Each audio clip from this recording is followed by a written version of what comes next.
était presque au terme et donc on se disait bon bah finalement il est toujours pas là, il n'y a pas trop de signes qu'il allait sortir.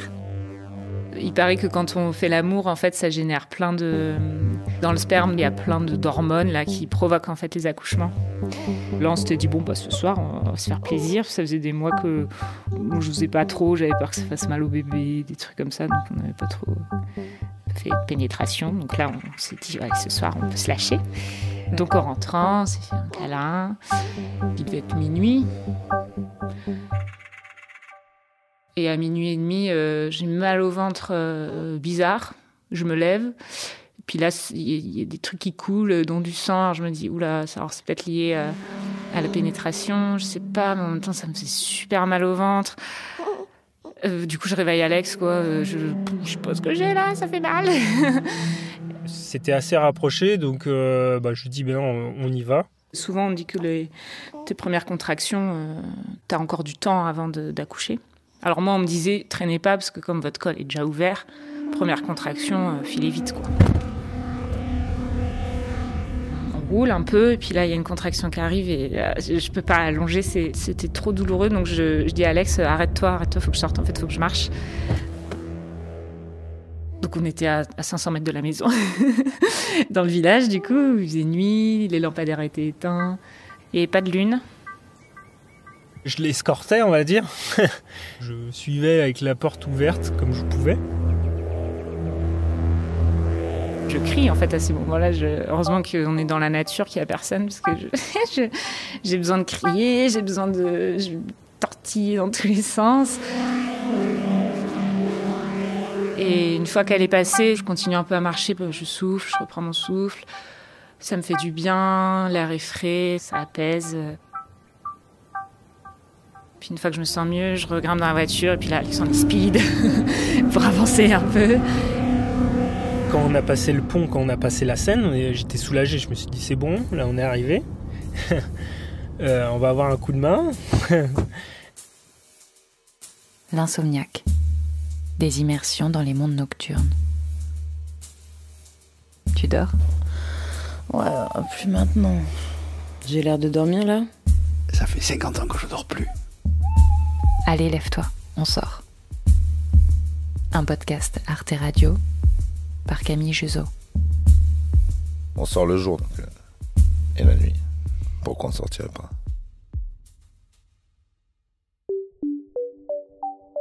Ils se sont préparés pendant les 9 mois de la grossesse à ce moment de l'accouchement. Pourtant, malgré les informations glanées sur Internet et les préparations à l'accouchement, pour une première grossesse, ce qui se passe réellement reste l'inconnu. La sage-femme, Chantal Birman, héroïne du documentaire À la vie de Aude Pépin, parle de la liquéfaction.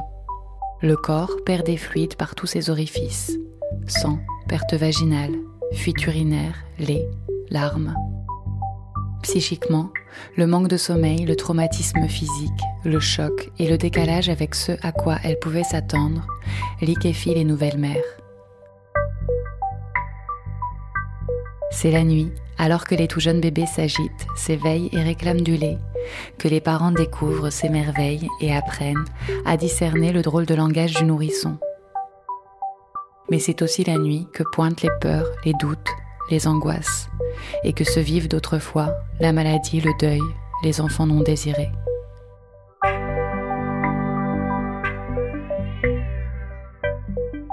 Gaëlle et Alexandre passent les portes de la maternité, pas sûrs qu'entre ses cris à elle, ils puissent entendre les autres bébés un peu plus loin couvés et les ronflements des apprentis parents épuisés.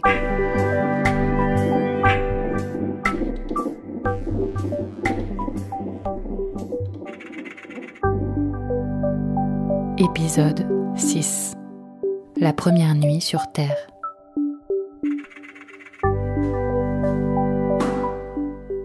Donc on me met là sur un lit, on me déshabille.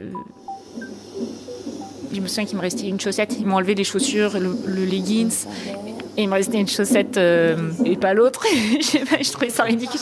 Alex, enlève-moi la chaussette. Allez, respirez tranquillement, reprenez plein d'air. Et de toutes vos forces en bas. Allez-y. Fort en bas, fort en bas, fort en bas, fort en bas, fort en bas. Allez-y. Et donc toute cette phase-là, c'était la douleur, mais horrible, quoi. J'avais l'impression de brûler, que tout se déchirait, que ça allait exploser plutôt à l'arrière, plutôt par les fesses, quoi. Ça me surprenait, je me souviens que je me disais, mais il y a un truc qui est pas normal, c'est pas par les fesses qu'il doit sortir, mon bébé. Vous allez pousser sa tête, vous allez pousser de la même façon. Votre bébé est pas prêt du tout. C'est de la torture. Je voyais agoniser Gaëlle. C'était triste de la voir comme ça et j'étais pas bien. Allez, on pousse.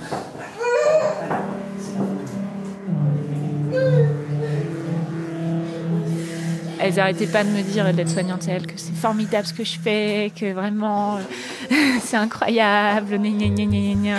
Et moi je me disais, ouais, bah, elle dit ça pour m'encourager, mais pas du tout, je suis encore loin d'y arriver.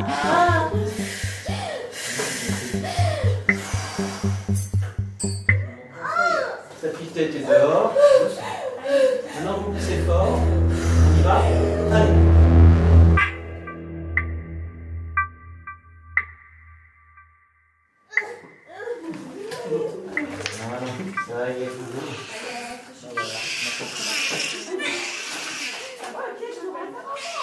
Mais bon, la dernière poussée, ça a marché.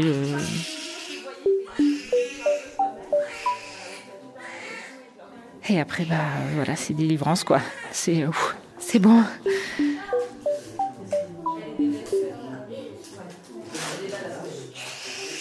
Il y a eu le cordon qui s'est rompu.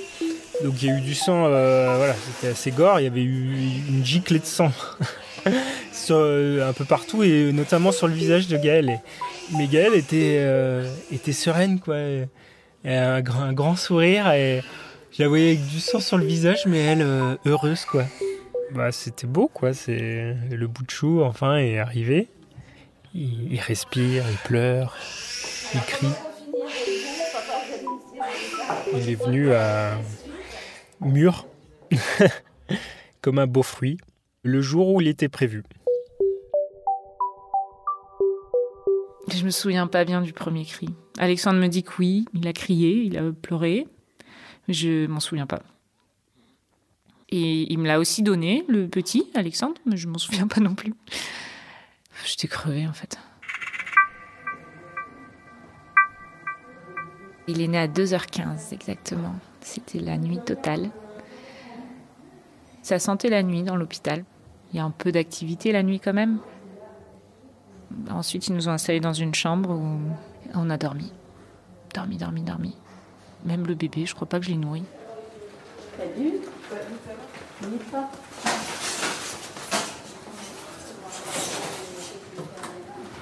Puis il a fallu le nourrir et puis c'était parti. Voilà, c'était parti pour quelques jours de maternité au rythme du bébé. Yannick est pas content. Là, il boit toutes les 2 heures. Du coup, il a mal au bide. Il accepte pas la tétine. Là, l'emmaillotage, il en a rien à foutre. Et la dame, elle a une montée de lait. Donc en plus de ça, il sent la montée de lait de sa mère. Ouais. Bah, franchement, elle a pas dormi de la nuit. Les 2 premières nuits, c'était... disons que la journée, on le réveillait pour le nourrir, toutes les 4-5 heures. Puis ensuite, il se rendormait, grosse masse, plus personne. Et puis la nuit, il se réveillait toutes les 2 heures. Alors, il fallait le nourrir un peu. Puis une fois nourri, il se rendort, mais un peu agité, quoi. Faut lui laisser un petit doigt pour qu'il se calme, le bercer, le garder un peu dans les bras. Du coup, ça fait des nuits un peu longues, quoi. Où 3h, 4h du matin, t'as hâte de voir le jour se lever. Ensuite, c'est la maman de Amaya. J'ai appelé la sage-femme une fois à 4h. Alex, il dormait comme un loir. Je savais plus quoi faire. Oui, vous avez sonné, madame. Je fais quoi, là? Parce qu'en fait, il dort pas. On va passer vous voir. Il boit pas. Il faut que je lui laisse mon petit doigt. Tu veux que je l'aille? On me dit, ah bah oui. Essayer de l'endormir quand même avec le petit doigt. Le renourrir un peu. Ça va le calmer. Puis ça a marché, en plus. Dès que la sage-femme me l'a dit, ça a marché. Alors que je faisais ça depuis 2h du mat', mais que ça marchait pas.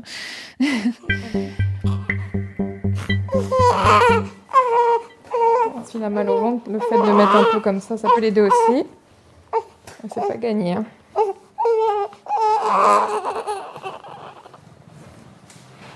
mettre en fait. C'est bon. Je vais donner mon petit doigt. C'était la Java. C'est peut-être la Java, ouais.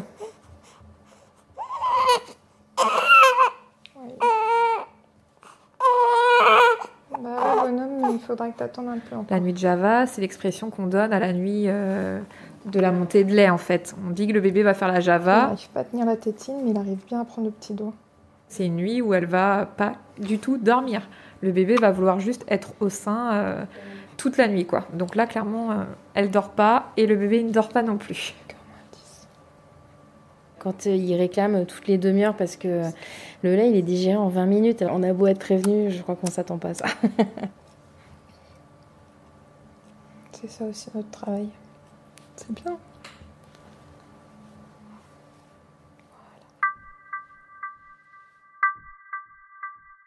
Elles m'ont expliqué qu'en effet, la journée, il y a beaucoup de bruit, d'agitation autour de lui. Lui, il dort, il donne l'impression d'être complètement imperméable à tout ce qui se passe. Mais en fait, il intègre tout ça, tous ces stimuli. Et la nuit, quand tout est plus calme, il les ressort, quoi. Ouais. C'est pour ça qu'il s'agite plus la nuit, qu'il est plus vif la nuit. Éternue. Voilà. Je pense qu'elle aurait donné la dame, là. C'est ça le problème, c'est qu'il faut aussi qu'on leur explique que le pleur ne correspond pas forcément à la fin. Donc forcément... Il cherche à téter parce qu'il a mal au ventre. Pour se calmer, en fait.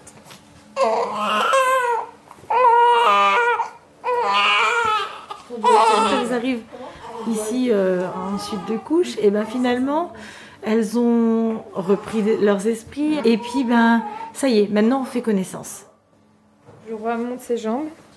Donc s'il a mal au ventre, ça peut l'aider aussi à évacuer des gaz.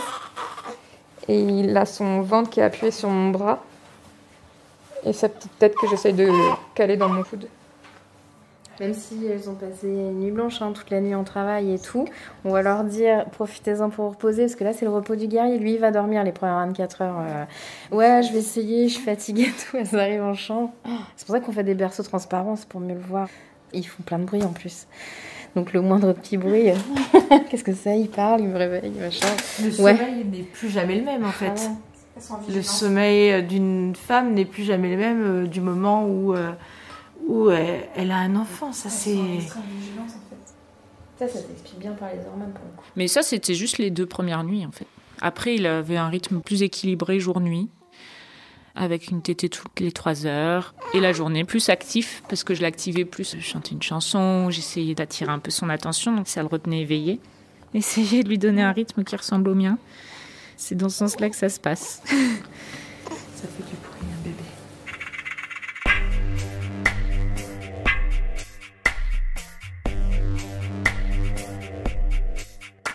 Du coup, madame, je vous écoute pour faire un petit peu le point sur la nuit. Elle a tété à quelle heure la dernière fois, votre fille? La dernière, c'était à 5h30. À 5h30, elle a tété? Vous avez réussi à dormir? Non, du tout. Elle a vite fait, quoi. Oui. Elle a pris toute l'énergie.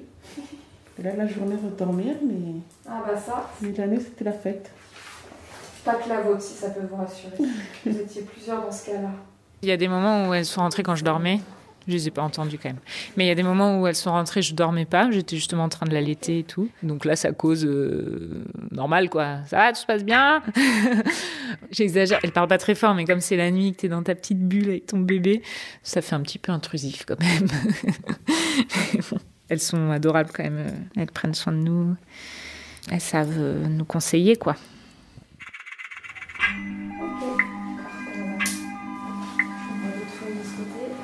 Elle vient de téter, la Riley? Oui, à 6h jusqu'à 6h30. D'accord. Mais là, je l'ai posé pour dormir, j'ai vu que ça lui manque toujours quelque chose. Il lui manque un petit peu. Oui. Ok. 2h, 3h, 5h et 6h. Très bien.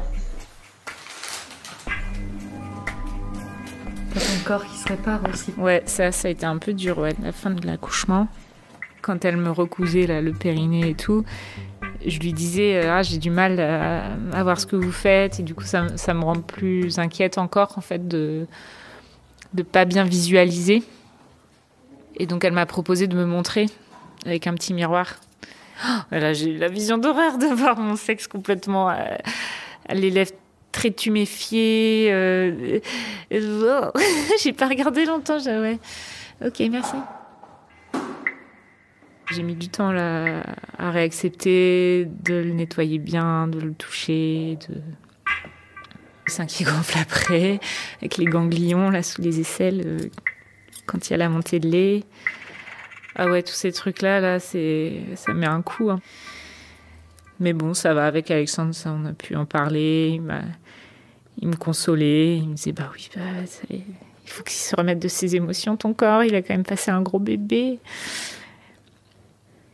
Puis bon, on n'est pas inquiet, on sait qu'on retrouvera notre sexualité rapidement, que là, on est dans une autre phase, on fait autre chose.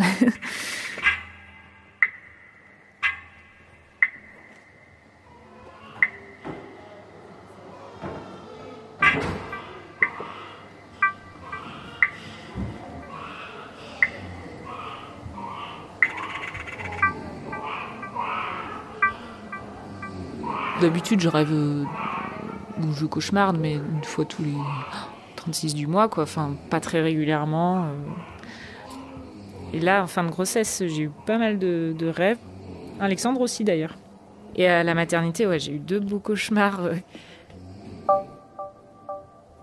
C'était une super fête avec plein d'amis. J'avais déjà accouché, donc j'étais un peu fatiguée, pas trop en mode teuf, mais quand même il y avait un bon son qui passait, donc je retourne sur la piste de danse, je danse, c'est chouette. Puis finalement, bon, je vais quand même me coucher à un moment de la soirée, et puis là il y a un chirurgien qui finit par me rejoindre dans le lit de façon un petit peu douteuse, et là je crie. Mais je crie du coup vraiment, alors que j'étais à la maternité dans ma petite chambre, là, une nuit où Alex n'était pas là. Oh, c'est mieux, ouais. Il y a l'angoisse de la nuit. Le fait qu'elle sache qu'elle part demain aussi. Oui, elle sort. Le départ. Ici parce que demain c'est la première nuit à la maison. On est au bout de la sonnette finalement. Ouais, il y a un côté rassurant, même si elles appellent pas de la nuit, il y a un côté rassurant de savoir qu'elles sont pas seules. Oui, c'est ça. Même sans appeler, elles savent qu'elles sont pas seules.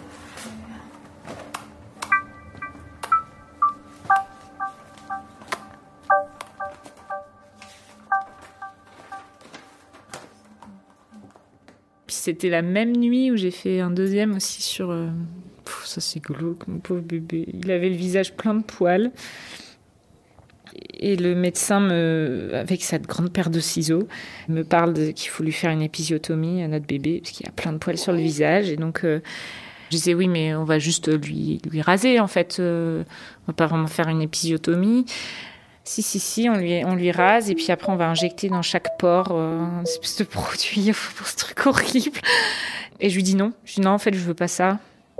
Non. Et il me dit, bon, enfin, si, on a toujours fait ça. On a fait ça à votre mère. Je sais pas si c'était à ma mère en particulier ou si c'était à la génération de ma mère. Non, je voulais pas. En fait, il est beau comme un cœur. Oui. Il a quelques poils sur le caillou et c'est très mignon. Mais il est très beau.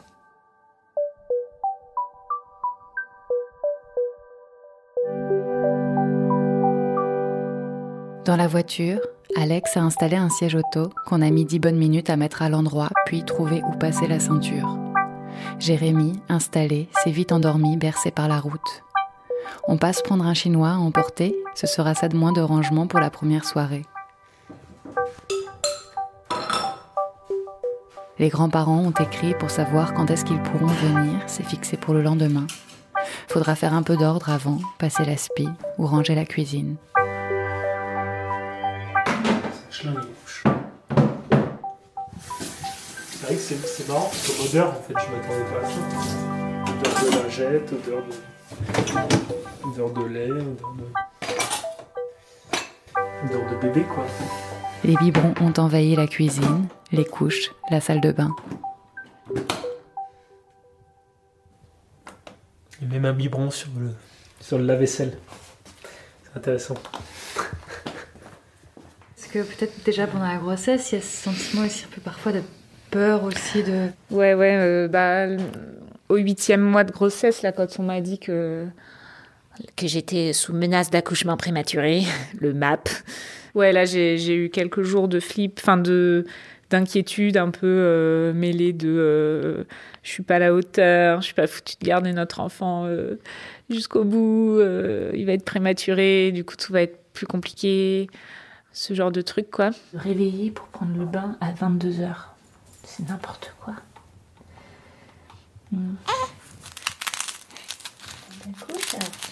Mais ça, tu t'es dit, c'est genre, je suis pas foutue.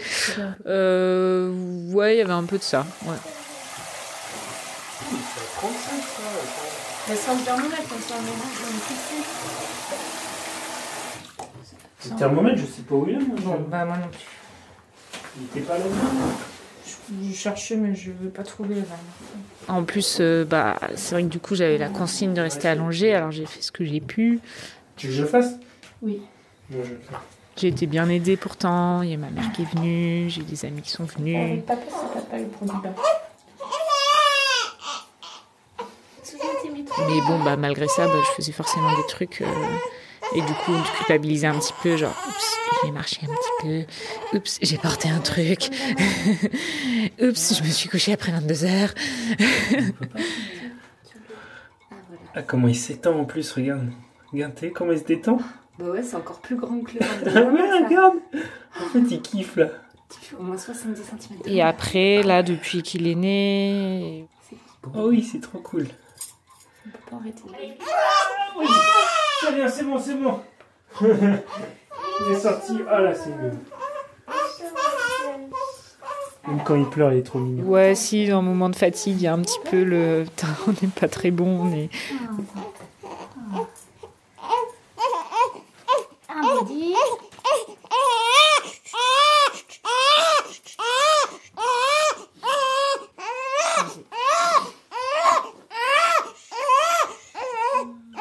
Monsieur. J'arrive à me rassurer aussi que tant qu'on lui donne plein d'amour, tout ira bien, quoi.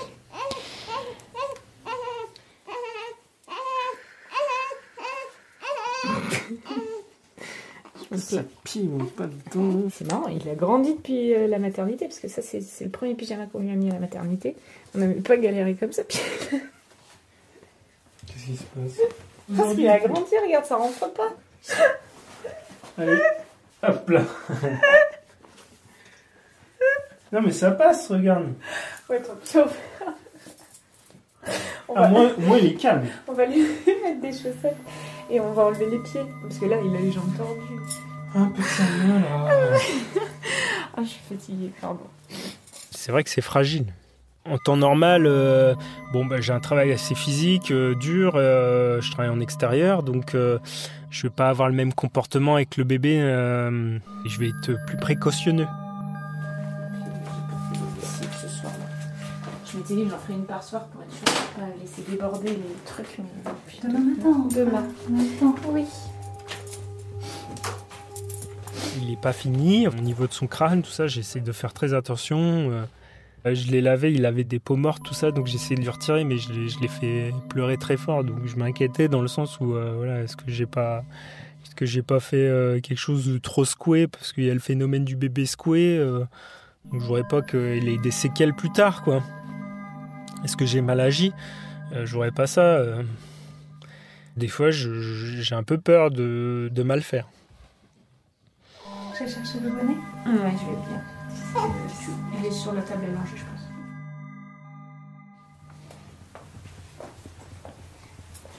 Ça va, ma chérie. Ça va.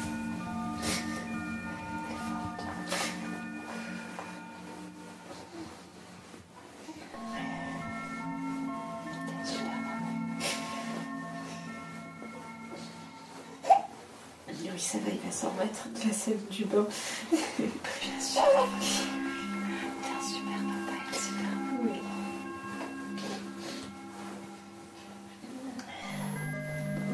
Je te laisse un peu seule avec lui, tu veux? Ouais.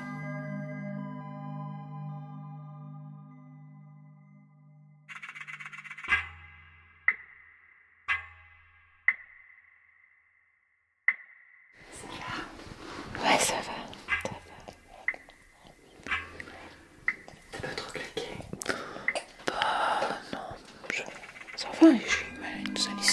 3 heures là. Ça va.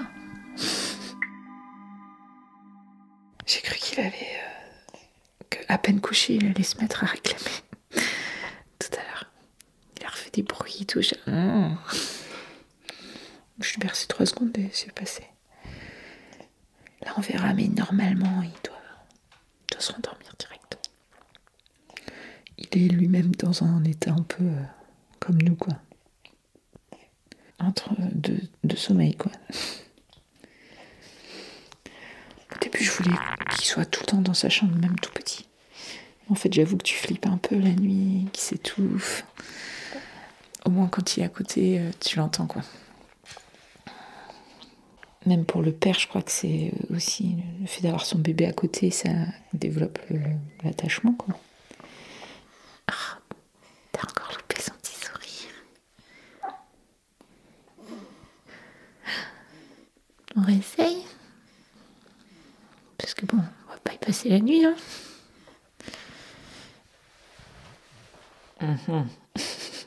Merde. Ça se trouve, il en veut plus, mais j'y crois pas. C'est-à-dire que si là je le fous au lit, je sens que dans 5 minutes, on est reparti, quoi. Enfin, il va se relever. Alors, regarde.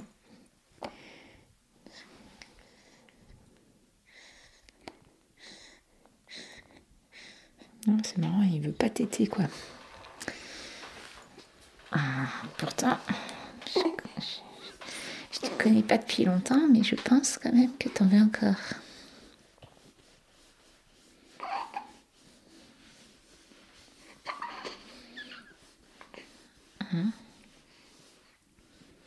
Après, ce que je faisais parfois comme ça, je lui changeais la couche entre deux. Ça lui laisse le temps de se remettre. D'avoir à nouveau envie. Tu veux qu'on fasse ça cette fois, Jérémy? On change la couche?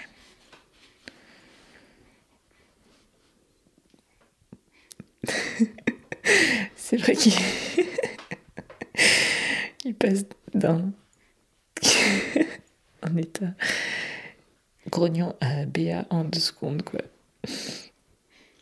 T'es hyper expressif, c'est trop mignon. Bon allez, on se réveille. Allez.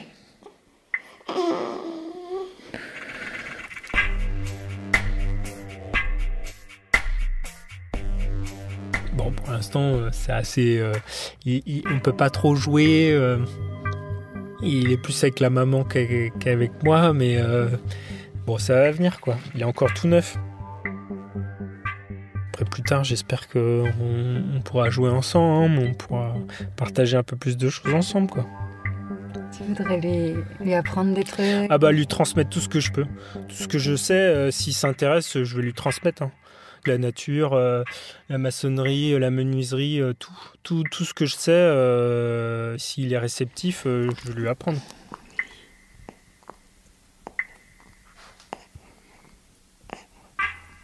Je peux regarder l'heure. 5h15. Enfin, il est 5h30 presque là. Ça va, c'est cool. Il se sera réveillé 2 fois. Tu regardes quoi? Enfin, je me vois dans tes yeux en tout cas.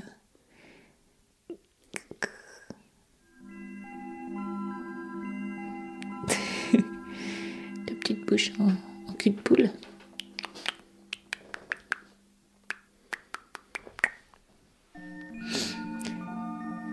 Une cacahuète.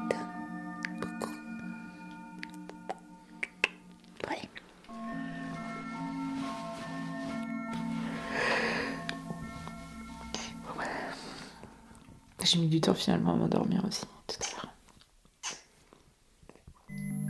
Je l'écoutais, en fait j'avais l'impression qu'il dormait pas et qu'il allait se remettre à pleurer, donc je le berçais. J'ai vérifié au moins 2 fois, parce qu'à un moment il buvait un truc, j'ai l'impression. Il devait avaler lui-même sa salive. Donc j'ai regardé, qu'est-ce qu'il fait? J'ai mis un peu de temps à m'endormir. Il fait des sommeils fractionnés, quoi. Ouais. Mais en fait, ça fait des mois, quand t'es enceinte, tu commences déjà. À te réveiller la nuit ? Ouais, alors t'as pas de bébé. Déjà, tu te lèves 3, 4, 5 fois pour les pisser, parce qu'il appuie sur la vessie, donc t'as pas du tout la même continence que d'habitude. Et en plus de ça, il y a des nuits, quasiment toutes les nuits, il y a une phase d'éveil, quoi. Tu dors plus. T'as rien à faire, il n'y a pas de bébé, mais tu dors pas quand même. Et c'est vers quelle heure ? Toujours la même ? Plutôt entre minuit et 4 heures, parce que mon repère, c'est les lampadaires dehors, ils éteignent entre minuit et 4 heures. Donc, en ce moment, quoi. Voilà, je me préparais aux petites nuits de Jérémy.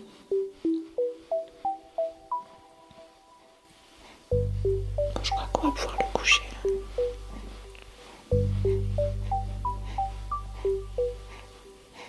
Il fait vaguement des petits...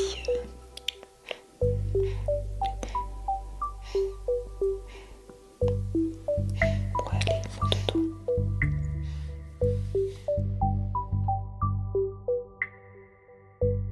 Merci à Gaëlle, à Alexandre et Jérémy de m'avoir accueilli dans leur première nuit à la maison, un micro au-dessus du couffin, pour tenter de capter les rêves. Merci aux équipes de la maternité de Saint-Brieuc qui chaque jour et chaque nuit accouchent et veillent, pouponnent les nouveau-nés et accompagnent les parents. Merci en particulier à Anne Kerguelen, chef du service, pour son accueil, et à Caroline Combeau de l'Organisation nationale du syndicat des sages-femmes. On se souvient de leur manifestation du 7 octobre 2021. 7000 sages-femmes, soit 35% des exerçantes de la profession, se sont réunies dans les rues de Paris pour demander plus de moyens et de reconnaissance de leur travail. Le très beau documentaire « À la vie » raconte ces métiers et les enjeux autour de l'accompagnement des naissances. Il vient juste de paraître en VOD. L'Insomniaque, une émission écrite et réalisée par Camille Juzo, avec la musique de Alissane Brassac et le mixage de Charlie Marcelet. On vous retrouve le mois prochain pour une nouvelle immersion nocturne sur toutes vos applications de podcast, mais surtout sur arteradio.com. C'est la fin. Le lit maintenant. On revient ce soir.